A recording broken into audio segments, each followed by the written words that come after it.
آج جو ہے وہ سوالات ہیں، کچھ اعتکاف کے بارے میں سوالات ہیں۔ نمبر 1، معتکف اگر بیمار ہو جائے تو کیا علاج کے لیے باہر جا سکتا ہے؟ تو مسئلہ یہ ہے کہ اگر معتکف اعتکاف کرنے والا بیمار ہو جاتا ہے تو بہتر تو یہی ہے، حتی الامکان کوشش یہی کی جائے گی کہ یا تو اس کی بیماری کا حل بتا کر ڈاکٹر سے دوا منگوا لی جائے۔ نارمل حالت ہے، سردی کھانسی بخار ہے تو حالت بتا کر دوا لائی جا سکتی ہے۔ اگر معاملہ تھوڑا اور بڑھ رہا ہے تو کوشش تو یہی کی جائے کہ باہر نکلنا نہ پڑے، جب تک ہو سکے بلا کسی یعنی ایمرجنسی اور شدید یعنی حاجت کے باہر نہ نکلنے دیا جائے۔ ڈاکٹر صاحب کو بلا لیا جائے، اگر ممکن ہے یہی مسجد میں آ کر وہ معائنہ کر لیں اور علاج بتا دیں۔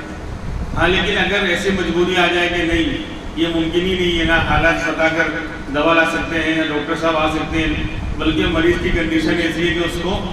دوا خانے لے جانا ہی پڑے گا، ایڈمٹ کرنا ہی پڑے گا، تو آپ مجبوری میں نکل سکتا ہے۔ لیکن اب نکلے گا تو بہرحال اعتکاف تو ٹوٹ جائے گا۔ لیکن چونکہ مجبوری کی حالت میں اور بیماری کی حالت میں نکلا اس لیے گناہ نہیں ہوا۔ اگر ویسے نکلتا بلا کسی مجبوری کے تو اعتکاف تب بھی ٹوٹتا لیکن تب گناہ ہوتا۔ لیکن چونکہ یہاں پر نکلنا مجبوری کی اور بیماری کی اور پریشانی کی وجہ سے ہوا ہے، اس لیے جو ہے گناہ تو نہیں ہوگا۔ البتہ ایک دن کے اعتکاف کی قضا روزے کے ساتھ لازم ہوگی۔ ایسا نہیں کہ 10 دن کا اعتکاف کیا تھا اب نکل گیا تو اب 10 دن کا، جس دن نکلا ہے اس دن کے ایک دن کا اعتکاف ٹوٹے گا اور اس کی قضا روزے کے ساتھ بعد میں پوری کرنی پڑے گی۔ بہرحال ایک مسئلہ تو یہ تھا۔ دوسرا مسئلہ اسی طرح کا ہے کہ اگر سرکاری کام کی وجہ سے یا مقدمے کی وجہ سے کورٹ وغیرہ میں جانا پڑے تو کیا حکم ہے، یا پولیس وغیرہ کسی مسئلے میں آ کر پکڑ کر لے جائے اور پھر بعد میں چھوڑ دے تو بھی کیا مسئلہ ہے؟ یعنی اعتکاف کرنے والے کو اگر کوئی سرکاری مسئلہ پیش آ گیا، چونکہ یہ سب چیزیں ضروریات یعنی حاجات انسانی میں سے نہیں، یہ تو کھانے پینے کا مسئلہ ہو، کوئی کھانے پینے کا مسئلہ تھا یا قضاء حاجت کا مسئلہ تھا وہ الگ ہے۔ اس میں تو مسئلہ یہ بھی لکھا ہے کہ اگر اعتکاف کرنے والے کو قضاء حاجت کے لیے دور بھی جانا پڑے، مسجد میں انتظام نہیں ہے، جیسے کہ بہت سے گاؤں میں اور دیہات میں ہوتا ہے کہ ٹوائلٹ اور باتھ روم نہیں ہوتے، تو قضاء حاجت کے لیے جنگلوں میں اور باہر جانا پڑتا ہے تو اس کی تو اجازت ہے۔ ایسے ہی اگر کھانا لانے والا کوئی نہیں ہے، کھانے کا انتظام کرنے والا کوئی نہیں ہے اور ضرورت کھانے لانے لے جانے کی پڑ گئی تو بھی مجبوری کے درجے میں وہ جا سکتا ہے۔ لیکن چونکہ یہاں اس کے علاوہ مسئلہ ہے کہ کوئی سرکاری کام کی وجہ سے جیسے بینکوں میں کوئی کام پڑ گیا اور دستخط اسی کی چلے گی، اسی کو جانا پڑے گا، وہاں سے کوئی یعنی آنے کا امکان نہیں، کوئی آوے اور دستخط کر کے لے جاوے، کسی کو جانا پڑے گا، یا مقدمہ وغیرہ کوئی ہے اور اس میں پیشی ہے اور تاریخ ان دنوں میں آ گئی اور جانا ہی پڑے گا، یا پولیس وغیرہ پکڑ کر لے کوئی مسئلہ تھا، کوئی الزام لگا ہوا تھا، اس میں بعد میں بھلے چھوڑ دیا گیا، تو کہا جائے گا کہ ان شکلوں میں بھی اعتکاف ٹوٹ جائے گا، اعتکاف ٹوٹ جائے گا۔ اور مجبوری میں جانا پڑا ہے تو گناہ نہیں ہوگا، مجبوری میں اس لیے قضا تو کرنی پڑے گی، یہاں پر بھی قضا آئے گی۔ ایک مسئلہ روزے سے متعلق ہے، پوچھا ہے کہ اگر احتلام ہو جائے اور غسل کا انتظام نہ ہو تو روزہ رکھنا درست ہوگا یا نہیں؟ جسے عام طور پر آج کل جو ہے لوگ کارخانوں میں اور کمپنیوں میں کام کرتے ہیں، اب وہاں ہر وقت پانی کا انتظام نہیں ہوتا، اب رات میں سوئے اور صبح ہوئی معلوم پڑا کہ احتلام ہے اور غسل فرض ہو گیا ہے، اب وہ سحری کا وقت بھی نکل رہا ہے اور دن بھی شروع ہو گیا،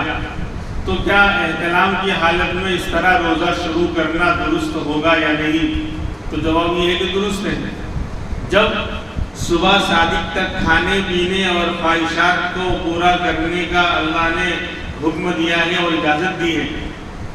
کلوا واشربوا حتی یتبین لکم الخیط الابیض من الخیط الاسود من الفجر، فرمایا کہ کھاؤ پیو اپنی خواہش کو پورا کرو، کب تک؟ جب تک صبح صادق نہ ہو جائے۔ جب صبح صادق تک کھانے پینے اور خواہشات کو پورا کرنے کا حکم دیا ہے اللہ نے، تو ظاہر سی بات ہے کہ ایک بندہ آخر تک کھاتا رہا، آخری وقت تک کھاتا رہا، بیوی سے خواہش پوری کرتا رہا، اور جیسے ہی وہ فارغ ہوا، سحری کا وقت ختم ہوا، تو ختم ہوتے ہی بیچ میں کوئی ایسا وقت تو ہے نہیں کہ آدھے گھنٹے کا وقفہ ہے، ابھی جو ہے روزے کا وقت شروع نہیں ہوگا، جیسے ہی سحری کا وقت ختم ہوا فوراً جو ہے صبح صادق ہو جائے گی اور روزے کا وقت کیا ہو جائے گا، شروع ہو جائے گا۔ تو جب اللہ نے آخری وقت تک، سمجھنا اس لوجک کو،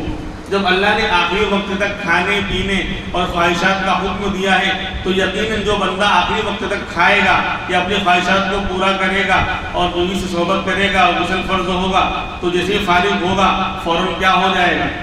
روزے کا وقت شروع ہو جائے گا۔ تو لا محالہ یقینی طور پر روزے کا اول وقت جنابت کی حالت میں اور ناپاکی کی حالت میں شروع ہونا پایا جائے گا۔ جب اللہ کی طرف سے یہ کنڈیشن ہے تو ظاہر سی بات ہے، مسئلہ کلیئر ہے کہ اگر احتلام ہو گیا تھا اور روزہ رکھنا شروع کیا اور ابھی غسل نہیں کیا تھا، پانی کا انتظام نہیں تھا یا تھا، سستی سوتا رہا اور صبح صادق ہو گئی اور ناپاکی کی حالت میں روزہ شروع کر رہا ہے، تو بالکل روزہ شروع ہو جائے گا، روزے سے کے اوپر فرق نہیں پڑتا، بلکہ دن میں احتلام ہو جائے، دن میں بندہ سویا تھا اور دوپہر میں اٹھا اور احتلام ہو گیا، تو بھی کوئی فرق پڑنے والا نہیں ہے، روزہ ہو جائے گا۔ ایک سوال یہ بھی کیا ہے کہ ٹرین میں سفر کرتے ہیں تو اے سی وغیرہ کوچ میں کمبل اور چادریں وغیرہ دی جاتی ہیں، تو کیا ان چادروں پر نماز پڑھ سکتے ہیں یا نہیں؟ تو دیکھو، خواہ شک نہیں کرنا چاہیے، اور فقہ کا اصول ہے الیقین لا یزول بالشک، یقین جو ہے وہ شک کی بنیاد پر ختم نہیں ہوگا۔ کوئی چیز یقینی تھی، یقین سے ایک بات معلوم تھی، اب اس کے بارے میں شک پیدا ہو رہا ہے تو شک سے وہ یقین ختم نہیں ہوگا۔ اس کی مثال ہے، ہم نے عصر کی نماز میں وضو کر کے عصر کی نماز پڑھی اور اب مغرب کا وقت آیا اور ہمیں وضو توڑنے والی کوئی چیز یاد نہیں ہے، نہ پائی نہیں گئی اور ہم کو یاد بھی نہیں، خالی شک ہو رہا ہے کہ پتہ نہیں میرا وضو ہے یا نہیں، لیکن یقین سے یہ تو معلوم تھا کہ ہم نے عصر کی نماز میں وضو کیا تھا اور یقین کے ساتھ ہمارا وضو تھا۔ اب خالی شک پیدا ہو رہا ہے مغرب کے وقت کہ پتہ نہیں وضو ہے یا نہیں، تو کہیں گے یہ شک اس یقین کو ختم نہیں کرے گا۔ جو وضو کا یقین ہے، آپ نے اچھی طرح وضو کیا تھا، محض شک کی بنیاد پر یہ نہیں کہیں گے آپ کا وضو نہیں، آپ وضو کرو، ہاں بہتر ہے وضو کر لیں، وہ مسئلہ الگ ہے، بہتر ہے کہ وضو ہے تو بھی وضو کر لے، لیکن شک کی بنیاد پر یقین والی چیز ختم نہیں ہوگی۔ یقین مضبوط ہے، وہ ہاتھی ہے اور شک چوٹی ہے، چوٹی ہاتھی کو نہیں بھگا پائے گا۔ یہ تو ایسے یہاں پر کہ عام طور پر جو چادریں دی جاتی ہیں وہ بالکل نئی دھلی ہوئی آتی ہیں،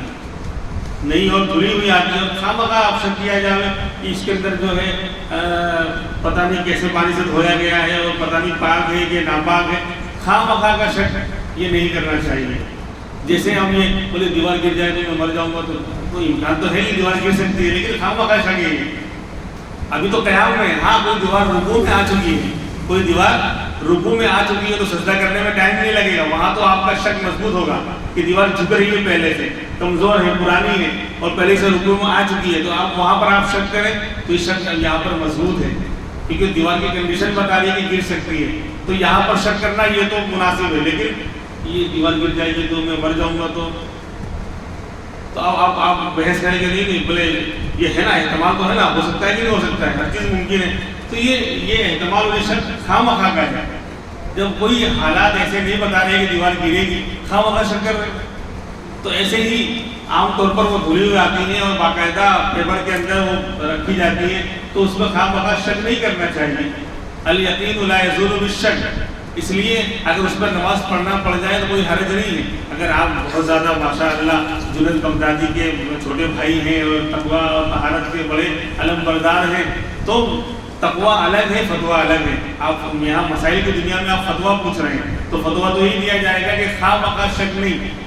جب تک کہ اس چادر میں ناپاکی کی کوئی علامت نہ پائی جائے۔ سامنے علامت نظر آ رہی ہے کہ کوئی ناپاکی نظر آ رہی ہے تب تو کہیں گے بھی ناپاک، لیکن خواہ نہیں، ناپاکی کا حکم نہیں دیا جائے گا۔ یہ فتویٰ ہے، تقوی کی بات ہے کہ ماشاءاللہ آپ کو احتیاط کرنا ہے تو آپ اپنی چادر رکھیے، اپنا مصلی رکھیے، سفر میں اور نماز پڑھیے، کوئی حرج نہیں ہے۔ اللہ رب العزت ہمیں صحیح طریقے پر عمل کرنے کی توفیق عطا فرمائے۔